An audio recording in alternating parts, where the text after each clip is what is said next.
नमस्कार, फोकस न्यूजमा स्वागत छ। दर्शकहरू, पूर्वीय सभ्यता भनौं या आधुनिकताको नै कुरा गरौं, अहिले कुनै पनि कार्यक्रम, बिहे, भोज, व्रतबन्ध लगायतका भोजहरूमा पछिल्लो समय अनिवार्य जस्तै बनिरहेको छ मदिरा। हुन त मदिरा स्वास्थ्यका लागि राम्रो हुँदै होइन, तर मदिरा बिनाका पार्टीहरू खल्ला खल्ला महसुस गर्छन् अहिलेका नयाँ युवा पुस्ताहरू। तर विडम्बना यही बीचमा सेटिङका रूपमा आफूलाई परिभाषित गराएको बियर पिउनेहरूको संख्या पनि धेरै नै छ। नेपालको हकमा टुबोर्ग, गोर्खा, कार्लसबर्ग भने पछि नाम चलेकै बियरहरू हुन्। गोर्खा ब्रुअरीका यी बियरहरू गुणस्तरहीन भेटिएपछि उपभोक्तालाई बियरको नाममा विष बेच्नेलाई कस्तो कारबाही हुनुपर्छ? आजको कार्यक्रम यही विषयमा केन्द्रित रहनेछ।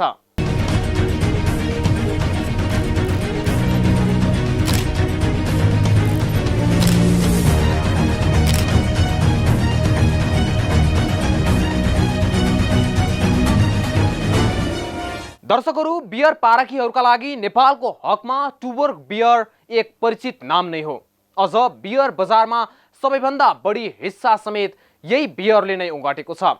उपभोक्ताको मन जितेपछि जे गर्दा पनि हुन्छ भन्ने घमण्ड भएरै होला टुबोर्ग बियर उत्पादन कम्पनी गोर्खा ब्रुअरीले माल्ट अर्थात् प्रशोधित जौको मात्रा एकदमै कम र कनिकाको मात्रा अत्याधिक राखी बियर उत्पादन गरेपछि भने अहिले आन्तरिक राजस्व विभागको फन्दामा परेको छ। गोर्खा ब्रुअरीले कम गुणस्तरीय बियर उत्पादन गरी करोडौं अन्तरशुल्क राज्यलाई नतिर्ने मनसायका साथ यसरी टुबोर्ग, गोर्खा लगायतका बियरहरू उत्पादन गरेको हो। यसरी उत्पादन गरिएका 4,37,000 बक्स अर्थात् 52,44,000 बियरका बोतल गोर्खा ब्रुअरीको गोदाममा थन्किएका छन्। मापदण्ड अनुसार बियर पनि भन्न नमिल्ने भएपछि र यस मापदण्ड अनुसार 90 करोड भन्दा बढी थप अन्तशुल्क गोर्खाले सरकारलाई तिर्नुपर्ने हुन्छ। तर गोर्खा ब्रुअरी भने पुरानै रेट अर्थात् प्रति लिटर 165 रुपियाँ मात्रै बुझाउने शर्त तिर्स्याइरहेको छ। बाँकी अर्थात् 50% भन्दा कम माल्टाको मात्रा हुँदा प्रति लिटर 430 नतिर्ने बहाना गोर्खा ब्रुअरीले खोजिरहेको छ। आउनुहोस् फोकस न्यूज प्रारम्भ गरौं बियरका नाममा विष बेच्न तम्सिरहेको गोर्खा ब्रुअरीको बदमाशी सम्बन्धी यो रिपोर्ट। बहुराष्ट्रिय कम्पनी गोर्खा ब्रुअरीले विद्यमान ऐनमा उल्लेख गरेको गुणस्तरलाई बेवास्ता गर्दै गुणस्तरहीन बियर उत्पादन गरी बिक्री गर्दै आएको खुलासा भएको छ। सो कम्पनीले उत्पादन गरेको कार्लसबर्ग बियर बाहेक अन्य बियरहरू टुबोर्ग, गोर्खा, सानमिगल बियरमा माल्ट प्रशोधित जौको मात्रा भन्दा कनीको मात्रा धेरै भेटिएसँगै ब्रुअरी अहिले विवादमा तानिएको छ। आन्तरिक राजस्व विभागले प्रशोधित जौको मात्रा बढी हुनुपर्नेमा सो नभई अत्याधिक मात्रामा गुणस्तरहीन चामलको कनिकाको मात्रा बढी प्रयोग गरेको भेटिएको जनाएको छ। गोर्खा ब्रुअरीको उत्पादनमा बियरको रेसिपीमा 50% भन्दा बढी कनिका भेटिएपछि विभागले बियरको अन्तशुल्क नभई अन्य सरहको अन्तशुल्क तिर्नुपर्ने भन्दै सम्बन्धित निकायलाई निर्देशन समेत दिइसकेको छ। अब करका विषयहरूमा विभिन्न समयमा विभिन्न क्वेसनहरू उठ्दै जान्छन्। हामी छानबिन गर्दै जान्छौँ, छुटेका करहरू असुल गर्दै जान्छौँ र अब गर्नुपर्ने जरिवानाहरू, अब करको करदान हुने, कर असुल हुने प्रक्रिया, यो प्रक्रिया निरन्तर भइरहन्छ र चलि नै रहन्छ। बियर बन्ने प्रक्रिया जुन हो, बियर त्यो प्रक्रिया अनुसारै बनेको छ, त्यसमा कुनै शङ्का छैन। तर उहाँहरूले अब निश्चित रूपमा के चाहिँ हुनुपर्छ भन्दाखेरि उपभोक्तालाई जे अब भनौँ इन्ग्रेडियन्टहरू चाहिँ अब जति मात्रामा राखेर उत्पादन गरेको छु भनेर अब उत्पादकले घोषणा गरेको हुन्छ। निश्चित रूपमा उपभोक्ताले सोही अनुसारको गुणस्तर प्राप्त गर्ने उनीहरूको अधिकार हो र यसमा बियर नै हो। तर त्यसमा उसले घोषणा गरेको भन्दा अलिकति केही फरक चाहिँ देखिएको छ। केही समय पहिले चितवन स्थित आन्तरिक राजस्व कार्यालयले हेर्ने गरेको नवलपुरमा अवस्थित गोर्खा ब्रुअरीको कारखाना अहिले भने आन्तरिक राजस्व कार्यालय नवलपुरले हेर्दै आइरहेको छ। यसरी बियरमा चाहिने मात्रा भन्दा कम माल्ट अर्थात् जौको प्रयोग गरी कम गुणस्तरीय बियर उत्पादन गर्ने र राज्यलाई भने सोही अनुपातको अर्थात् प्रति लिटर अन्तशुल्क 165 मात्रै बुझाउने नियतका साथ गोर्खाले बियरहरू उत्पादन गरिरहेकोमा आन्तरिक राजस्व कार्यालयले कार्यालयमा छापा हानी सोको मापदण्ड र गुणस्तर पूरा नभएको भनी कनिका बढी राखेका कारण विभागले बियरको मान्यता नदिई अन्य सरहको अन्तशुल्कका लागि कम्पनीलाई निर्देशन दिएको थियो। अन्य सरह अन्तशुल्कमा दर रेट प्रति लिटर 430 रुपियाँ विभागले कायम गरेको छ। यो 2206.00.90 अनुसार मूल्य कायम गरिएको विभागको भनाइरहेको छ। अहिले हाम्रो नेपालको कानुनी व्यवस्था अनुसार 50% भन्दा बढी जौ समावेश गरेर बन्ने बियरको लागि हकमा प्रति लिटर 165 रुपियाँ र 50% भन्दा कम जौ र अन्य पदार्थहरूको कनिका लगायत अन्य ग्रेनहरू मिसाएर बन्ने बियरको हकमा चाहिँ प्रति लिटर 430 रुपियाँको दरले अन्तःशुल्क लाग्ने व्यवस्था हो। र यसमा हेर्दाखेरि के देखियो भन्दाखेरि चाहिँ नि कार्यालयको छानबिनको क्रममा र केही उत्पादनहरू गोर्खा ब्रुअरीबाट उत्पादित केही ब्रान्डहरूको हकमा चाहिँ 50% भन्दा कम मात्र माल प्रयोग भएको भन्ने पाइएको आधारमा उनीहरूले हाम्रो विभागसँग समन्वय गरेर त्यहाँ राय माग भयो र हामीले के छ भन्सार विभागबाट हामीले के राय लियौँ भन्दाखेरि चाहिँ यो कुन वर्ग अन्तर्गत पर्ने हो भनेर राय लिइसकेपछि हामीले त्यसमा हेर्दा के देखियो भन्दाखेरि केही प्रडक्सनहरूमा र 50% भन्दा कम मात्रा माल प्रयोग भएको पाइएकोले त्यसमा प्रति लिटर 430 रुपियाँको दरले अन्तःशुल्क लाग्ने भन्ने किसिमको कार्यालयमा व्याख्या भएर गयो। यसमा चाहिँ अहिले भइरहेको मेरो अब हामीलाई प्राप्त जानकारी अनुसार र गोर्खा ब्रुअरीले चाहिँ नि उनीहरूको दाबी चाहिँ अब प्रति लिटर 165 रुपियाँको दरले नै हुनुपर्ने भनेर उनीहरूको दाबी हो र यसमा अहिले केही समय चाहिँ र पुरानो उत्पादन भइरहेको बियरको चाहिँ निकासी माग नभएको र अब बिक्री वितरण रोकिएको अवस्था हो। गोर्खा ब्रुअरीले विभागले कायम गरेको अन्तःशुल्क तिर्न आनाकानी गर्दै आएको छ। कम्पनीले भने नयाँ अन्तःशुल्क नभई पुरानै अन्तःशुल्कमा बियर बजारमा पठाउनका लागि आन्तरिक राजस्व विभाग र भन्सार विभागलाई दबाब दिँदै आएको छ। खेतान ग्रुपद्वारा उत्पादन हुँदै आएको सो बियरको मुख्य मालिकको रूपमा राजेन्द्र खेतान रहेका छन्। खेतान ठगी केसमा प्रहरीको मोस्ट वान्टेडको सूचीमा रहेका व्यक्ति समेत हुन्। आन्तरिक राजस्व विभागले गोर्खा ब्रुअरीको उत्पादनमा कनिकाको मात्रा बढी भएको विषयमा अहिले भन्सार विभागसँग मिलेर अनुसन्धान गरी कारबाहीको प्रक्रिया अघि बढाएसँगै यसअघि गोर्खा ब्रुअरीले उत्पादन गरेका कम गुणस्तरका 4,37,000 बक्स बियर कम्पनीकै गोदाममा थन्किएका छन्। आन्तरिक राजस्व विभागले कुनै पनि हालतमा गोर्खा ब्रुअरीले जरिवाना नतिरेसम्म उक्त बियर बिक्री वितरणका लागि पठाउन नदिने बताउँदै आएको छ। गोर्खा ब्रुअरीले प्रति लिटर थप 265 रुपियाँ अन्तःशुल्क सरकारलाई बुझाउनु पर्ने हुन्छ। हाल कम्पनीमा सिज भएको बियरको अन्तःशुल्क आन्तरिक राजस्व कार्यालयले तोकी बमोजिम बुझाउने हो भने गोर्खा ब्रुअरीले 24,08,600 लिटरको थप अन्तःशुल्क 90,32,79,000 बुझाउनु पर्ने देखिन्छ, जुन अन्तःशुल्क लिई छाड्ने विभागको दाबी छ। अब हामीले गर्ने कारबाही भनेको चाहिँ अब छुटेको कर असुल गर्ने र हाम्रो ऐनमा भएको व्यवस्था अनुसारै कर असुल गर्ने हो। कति हुन आउँछ सर टेन्टेटिभ? अब टेन्टेटिभ प्रति लिटरमा नै हिसाब गर्नुपर्ने हुन्छ र अहिले मेरो जानकारीमा पाए अनुसार 4 लाख कार्टुनभन्दा बढी चाहिँ के छ स्टकमा रहेको अवस्था छ। त्यसमा चाहिँ प्रति लिटर 430 रुपियाँको दरले नै अन्तःशुल्क तिर्नुपर्छ भन्ने हाम्रो विभागको दाबी हो। होइन, कर छुट भन्ने हुँदैन। अब यसमा अन्तःशुल्क लाग्ने हो, ऐन अनुसार अब लाग्ने अन्तःशुल्क लाग्छ नै। यसमा उहाँहरूको दाबी चाहिँ हाम्रो कुन क्याटेगोरीमा पर्छ भनेर उहाँहरूले वर्गीकरण अब उहाँहरूको एक खालको दाबी हो। हामीले चाहिँ नि कानुनी प्रक्रिया कानुनी व्यवस्था अनुसार हेरेर सोही अनुसार लाग्छ भनेर हामीले भनेका छौँ र सोही अनुसार कर तिर्नुपर्ने हुन्छ। यदि उहाँहरूलाई चित्त बुझेन भने त्यस पछाडिको कानुनी प्रक्रियामा जानको लागि उहाँहरूलाई खुला छ। तर आन्तरिक राजस्व विभागले यसअघि बजारमा पठाइसकेको बियरको पनि नयाँ अन्तःशुल्क कायम गर्न खोजिरहेको छ। यही विषयमा थप अनुसन्धान गर्नको लागि विभागले छलफल समेत गरिरहेको जनाएको छ। विभागले Gorkha brewery, Mount Everest brewery, Himalayan brewery, Yeti brewery, Sherpa brewery, CG brewery, Nepal brewery, Tiger brewery, Yak brewery, Raj ब्रुअरीको उत्पादनमा गुणस्तर परीक्षण गरेको थियो। अरू 9वटा कम्पनीका उत्पादन ठिक भए पनि गोर्खा ब्रुअरीको उत्पादनमा बियरमा आवश्यक पर्ने प्रशोधित जौको मात्रा थोरै राखी नाफा कमाउने उद्देश्यले कनिकाको मात्रा बढी प्रयोग गरिएको देखिएको छ। जौभन्दा कनिका सस्तो पर्ने भएकाले गोर्खा ब्रुअरीले कनिकाको मात्रा बढी प्रयोग गरेको स्पष्ट हुन्छ। यसरी आफैले बनाएको मापदण्डलाई तोड्दै गुणस्तरहीन बियर बजारमा पुर्याउने लक्ष्य र उद्देश्य गोर्खा ब्रुअरीको रहेको देखिन्छ। यस विषयमा हामी गोर्खा ब्रुअरीको केन्द्रीय कार्यालय हात्तीसारमा बुझ्न जाँदा कार्यालयमा सम्बन्धित व्यक्ति छैनन् भन्दै यसरी फर्काइएको थियो। यो प्राइभेट टेलिभिजनबाट आउनु भएको छ सरहरू 2-3 म हाम्रो अर्यालजी हुनु एकचोटि जे छ मैले भनेको थिएँ एज इट इज हाम्रो यो हो भनिदियो त त्यसलाई इस्यु भएन।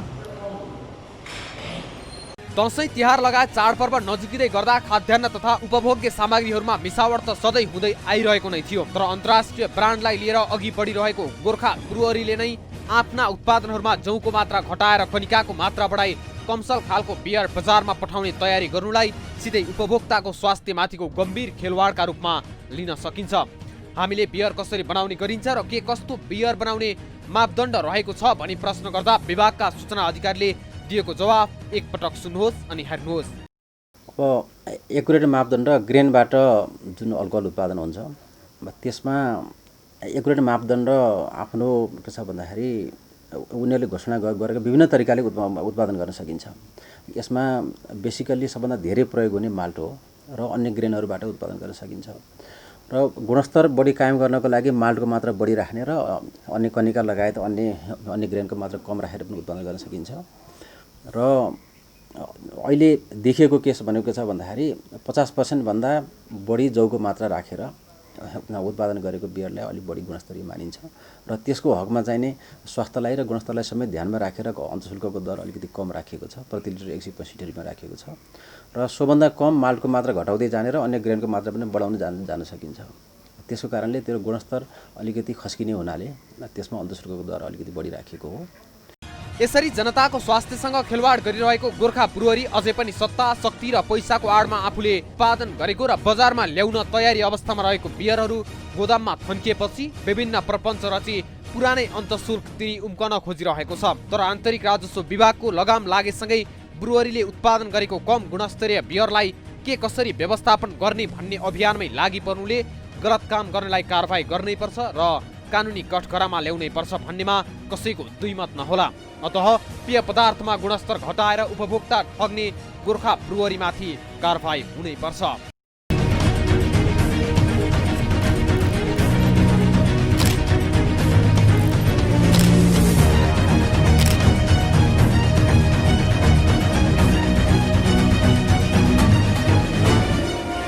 दर्शकहरू, मदिरा सेवन स्वास्थ्यका लागि त राम्रो छैन नै, त्यसमाथि गुणस्तरहीन मदिरा सेवनले पुर्याउने खतराका बारेमा पनि तपाईँ हामी अनभिज्ञ छैनौँ। अझ सरकारलाई करोडौं राजस्व सहित विभिन्न रकम बुझाउन बाँकी रहेको गोर्खा ब्रुअरीको यो गलत धन्दाको पर्दाफास गर्ने क्रममा गोर्खा ब्रुअरीले हालसम्म सरकारलाई के कति कर तिर्न बाँकी छ त? कर मिनाहाका नाममा कहाँ र कुन कुन अदालतमा मुद्दा परिरहेका छन् त? यो प्रसङ्ग जोड्नेछौँ एकैछिनको विश्रामपछि।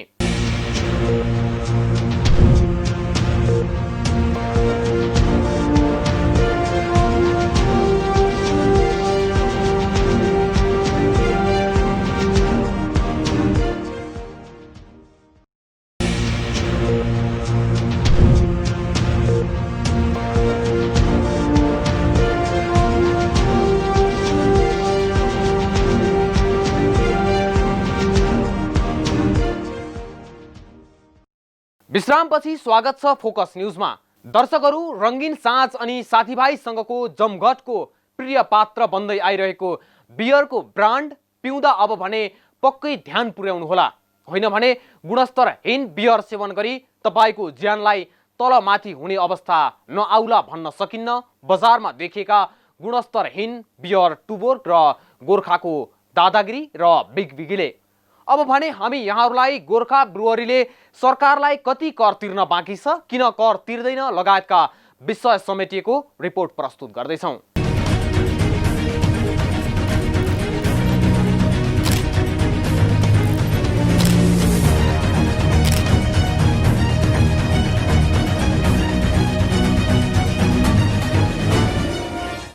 आन्तरिक राजस्व कार्यालयले निर्धारण गरेको अन्तशुल्क विरुद्ध 6 वर्ष यता फरक अदालतमा मुद्दा दायर गरेर अन्तशुल्क तिर्न अटेर गर्दै आएको गोर्खा ब्रुअरीको नियतमाथि प्रश्न उठेको छ। 7 जेठ 2076 मा आन्तरिक राजस्व कार्यालय भरतपुरले गोर्खा ब्रुअरीलाई आर्थिक वर्ष 2073-74 र 74-75 मा 2% मौजदात कमीको अन्तशुल्क मिनाहा गरिएको जानकारी दियो। त्यसपछि 8 जेठमा अन्तशुल्क निर्धारण आदेश जारी गरेको कार्यालयले तोकिएको परिमाणमा अन्तशुल्क नलाग्ने ठोस प्रमाण भए 15 दिनभित्र पेश गर्न, अन्यथा सरकारको कोषमा रु 88 करोड 11 लाख जम्मा गर्न निर्देशन दियो। तर उत्पादित बियर तथा साइडर बोतल बन्दी, पास्चराइजेसन, प्याकेजिङ तथा गोदाममा भण्डारण गर्दा टुटफुट भई 2% भन्दा धेरै परिमाणको उत्पादन खेर गएको दाबी गर्दै आएको ब्रुअरीले 19 जेठमा सो आदेश विरुद्ध उच्च अदालत पोखरामा उत्प्रेषणको रिट दायर गर्यो। 20 जेठमा उच्च अदालत पोखराका न्यायाधीश रामचन्द्र यादवको एकाल इजलासले गोर्खा ब्रुअरीको माग अनुसार आन्तरिक राजस्व कार्यालयको निर्णय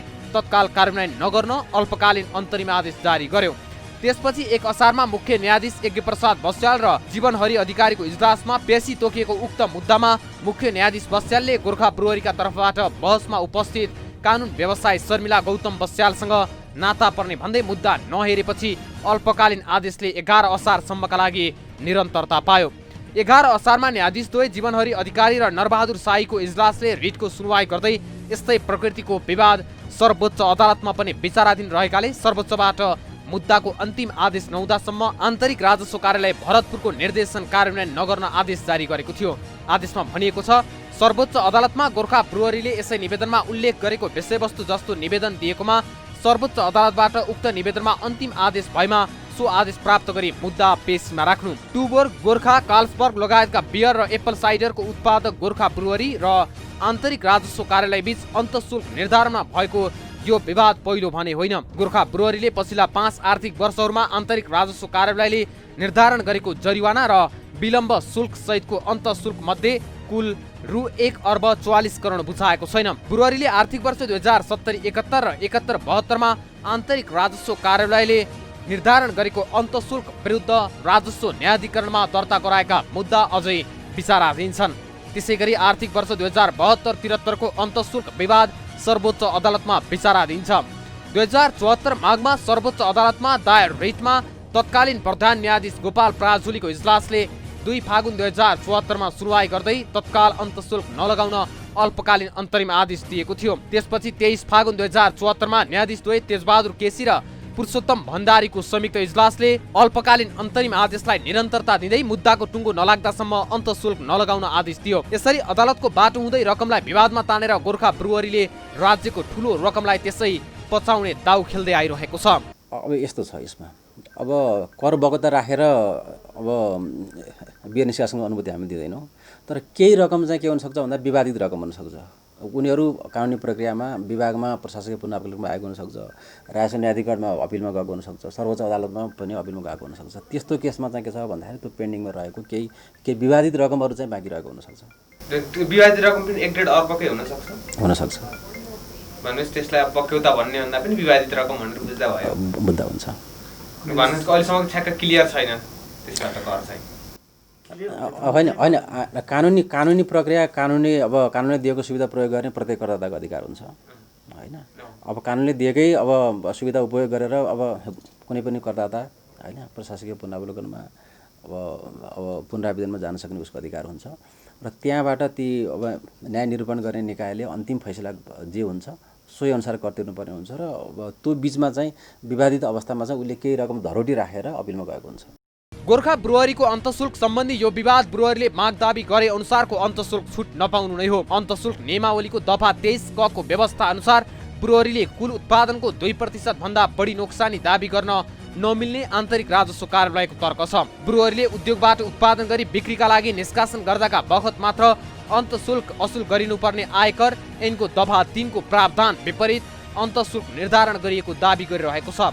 तर अन्तःशुल्क नियमावलीले तोकेको प्रतिलब्धि कर रिकभरी रेसियो अनुसार उत्पादन प्रतिलब्धि नपुगेका कारण अन्तःशुल्क ऐनको दफा 10 ख उपदफा 1 च को व्यवस्था अनुसार अन्तःशुल्क निर्धारण आदेश जारी गरिएको आन्तरिक राजस्व कार्यालयले जनाएको छ। कानुनका जानकारहरू बियर उत्पादन गरी बिक्रीका लागि निष्कासन गर्दासम्म अधिकतम 2% भन्दा बढी नोक्सानी हुँदैन भन्ने मान्यता अनुसार ऐन र नियमावलीमा 2% सम्म मात्रै छुटको व्यवस्था गरिएको बताउँछन्। कर कार्यालयका अधिकारीहरू बियर उत्पादन भएपछि प्याकेजिङको प्रक्रियामा जाँदा रिकभरी रेसियो तोकेकाले उद्योगले त्यो भन्दा कम परिमाण मात्रै बजारमा गएको दाबी गर्न नमिल्ने बताउँछन्।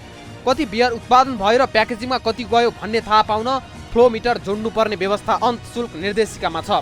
तर अधिकांश मदिरा उद्योगले फ्लोमिटर जडान गरेका छैनन् भने जडान गरेकोले पनि सञ्चालनमा ल्याएका छैनन्। वास्तविक उत्पादन लुकाउनका लागि उद्योगहरूले फ्लोमिटर सञ्चालन नगरेको आरोप लाग्ने गरेको छ। गोर्खा ब्रुअरीले 2068 सालमै जडान गरेको फ्लोमिटर त्यसको 3 महिनामै बिग्रिएपछि अहिलेसम्म मर्मत गरेको छैन।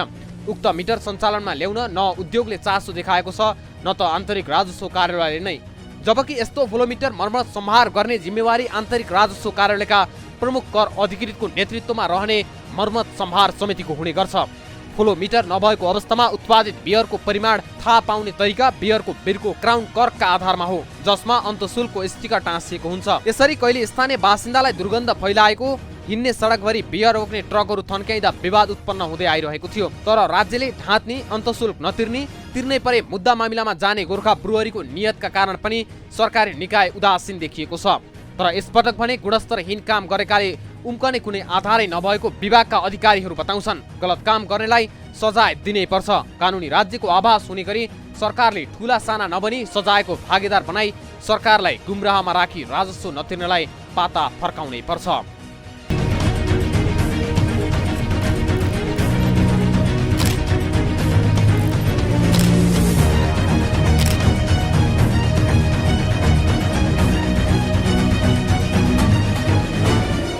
पक्कै पनि दर्शकहरू, सरकारले तोकिदिएको मापदण्ड सबैले पालना गर्नै पर्छ। त्यसमाथि उपभोक्तासँग प्रत्यक्ष जोडिएका सवालहरूमा हामी किन यति धेरै लापरवाह? यसको उत्तर कसले दिने? व्यापारीहरू गुणस्तरहीन सामान उत्पादन गरेर सधैँ मालामाल भएका भई सरकार भने सधैँ टाट पल्टिएको पल्टै। कारण ठुलाले कर तिर्दैनन्, उनीहरूलाई उन्मुक्ति हुन्छ। सधैँ पिसिने र हेप्पिने भनेका त आम उपभोक्ता नै हुन्। त्यसैले आफ्ना उत्पादनहरू बजार पठाउँदा गुणस्तरहीन पदार्थ पठाउनेलाई कडा भन्दा कडा कारबाही हुनैपर्छ र राज्यलाई बुझाउनु पर्ने कर चुहावट गर्नेलाई कानुनी दायरामा ल्याई कारबाही गर्नै पर्छ। विदेशी ब्रान्डका नाममा गुणस्तरहीन बियरहरू सेवन गर्नुभन्दा स्वदेशी बियरहरू र आफ्नै देशका ब्रान्डलाई प्रोत्साहन गर्नतर्फ पनि अग्रसर हुने कि? हवस् त, आजलाई फोकस न्युज यति नै। अर्को एपिसोडमा नयाँ विषयवस्तुका साथ उपस्थित हुने नै छौँ। तबसम्मका लागि म सहित सम्पूर्ण युनिटलाई बिदा दिनुहोस्। नमस्कार।